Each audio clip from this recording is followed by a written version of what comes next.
Shalom, pemirsa yang diberkati Tuhan.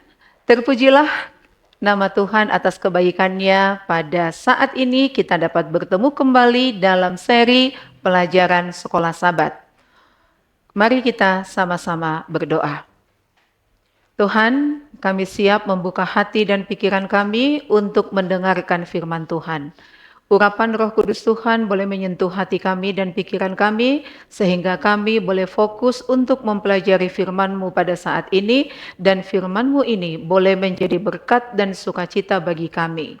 Kiranya kasih sayang Tuhan senantiasa menyertai kami, biarlah kiranya berkat-berkat Tuhan boleh tetap tercurah atas kami, khususnya berkat firman yang akan kami pelajari. Terima kasih Tuhan untuk kebaikan-Mu, dalam nama Yesus kami sudah berdoa. Amin. Pelajaran Sekolah Sabat pada hari ini Minggu 14 September 2025 yang berjudul Kemah Pertemuan. Bacalah Keluaran 33 ayat 7 sampai 11. Kita mulai dari ayat yang ke-7. Sesudah itu Musa mengambil kemah dan membentangkannya di luar perkemahan, jauh dari perkemahan, dan menamainya Kemah Pertemuan. Setiap orang yang mencari Tuhan, keluarlah ia pergi ke Kemah Pertemuan yang di luar perkemahan. 8. Apabila Musa keluar pergi ke kemah itu, bangunlah seluruh bangsa itu dan berdirilah mereka masing-masing di pintu kemahnya. Dan mereka mengikuti Musa dengan matanya sampai Musa masuk ke dalam kemah. Ayat 9. Apabila Musa masuk ke dalam kemah itu, turunlah tiang awan dan berhenti di pintu kemah dan berbicaralah Tuhan dengan Musa di sana. Ayat 10. Setelah seluruh bangsa itu melihat bahwa tiang awan berhenti di pintu kemah, maka mereka bangun dan sujud menyembah masing-masing di pintu kemahnya. Ayat 11. Dan Tuhan berbicara kepada Musa dengan berhadapan muka, seperti seorang berbicara kepada temannya. Kemudian kembalilah ia ke perkemahan. Tetapi abdinya Yosua bin Nun, seorang yang masih muda, tidaklah meninggalkan kemah itu. Mengapa Allah meminta Musa untuk membangun kemah pertemuan? Kita tidak boleh bingung antara kemah pertemuan yang dibangun di luar perkemahan Israel dengan kemah suci yang kemudian dibangun dan terletak di tengah-tengah perkemahan. Kita tidak tahu seberapa sering Musa berkonsultasi dengan Tuhan di kemah pertemuan. Namun, satu hal yang kita tahu pasti, perjumpaan Musa dengan Tuhan menghasilkan persahabatan yang erat di antara mereka. Dan Tuhan berbicara kepada Musa dengan berhadapan muka, seperti seorang berbicara kepada temannya, terdapat di dalam Keluaran 33 ayat 11. Seorang teman adalah orang yang dapat kita ajak berkonsultasi dan mendiskusikan hampir semua hal secara terbuka dan percaya bahwa dia tidak akan pernah mengungkapkannya kepada orang lain.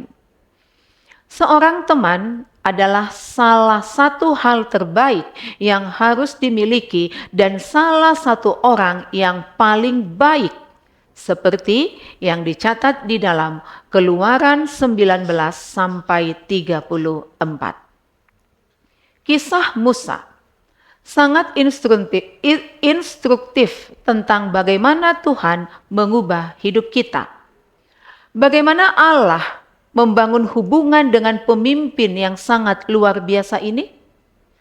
Sebuah studi tentang kehidupan Musa menunjukkan bagaimana ia bertumbuh dalam pengetahuannya tidak hanya tentang kuasa Allah, tetapi juga tentang kasih dan karakter Tuhan. Ini adalah komponen yang sangat penting dalam memiliki hubungan dengan Allah. Sebelum tiba di Gunung Sinai, Musa dengan penuh kuasa dipakai oleh Tuhan, bahkan ketika dipersiapkan untuk peran kepemimpinan yang istimewa. Di tanah Midian, ketika sedang menggembalakan domba, Tuhan mengilhami Musa untuk menulis 2 kitab, yaitu kitab Ayub dan kitab Kejadian.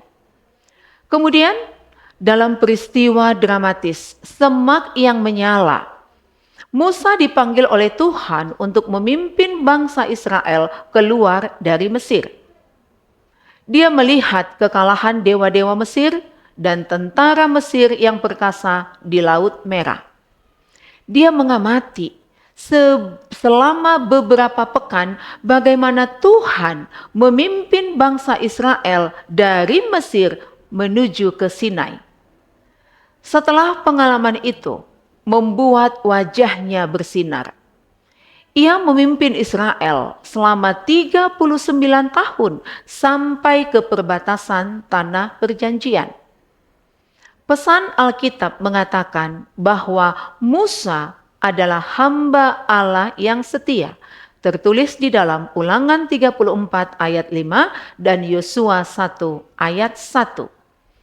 Terang yang tak bercela di tengah kegelapan. Seorang nabi teladan yang menjadi tolak ukur bagi bangsa lain. Pemirsa dapat baca itu di dalam Ulangan 18 ayat 15 dan 18. Dia, Musa, adalah seorang agen perubahan. Meskipun orang-orang tidak selalu mengikuti arahan dan kata-katanya. Ketika mereka mengikuti, mereka akan menjadi makmur. Kita dapat belajar dari Musa karena kisah hidupnya yang sangat luar biasa menunjukkan kepada kita apa yang dapat Tuhan lakukan ketika kita membiarkan Dia, Tuhan, mengubah hidup kita. Apa sajakah titik balik dalam perjalanan Anda dengan Tuhan? Di mana Anda menyadari bahwa Dia, Tuhan, bekerja dengan penuh kuasa dalam hidup Anda?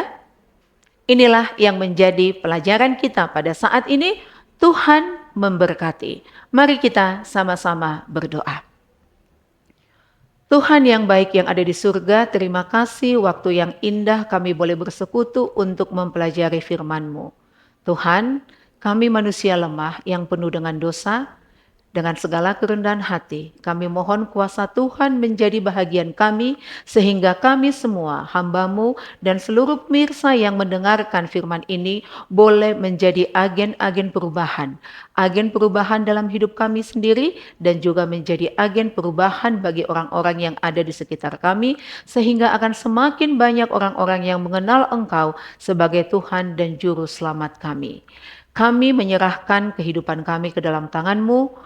Bantu kami dengan kuasa Roh Kudus Tuhan dengan kapasitas kami masing-masing sehingga kami dimampukan untuk menjadi agen-agen perubahan dimanapun kami berada. Memberkati seluruh pemirsa yang selalu setia belajar bersama-sama dengan kami. Kuasa firman ini boleh menjadi bahagian mereka, seluruh pemirsa boleh diubahkan, terlebih hati kami semua boleh diubahkan semakin hati yang menyerupai hati Tuhan, memiliki perubahan tabiat dalam kehidupan kami, sehingga hidup kami boleh menjadi berkat dimanapun kami berada. Terpujilah Engkau Tuhan untuk segala kebaikan-Mu. Inilah doa dan permohonan kami, ampuni kami akan dosa dan kesalahan yang kami lakukan. Di dalam nama Yesus kami sudah berdoa. Amin.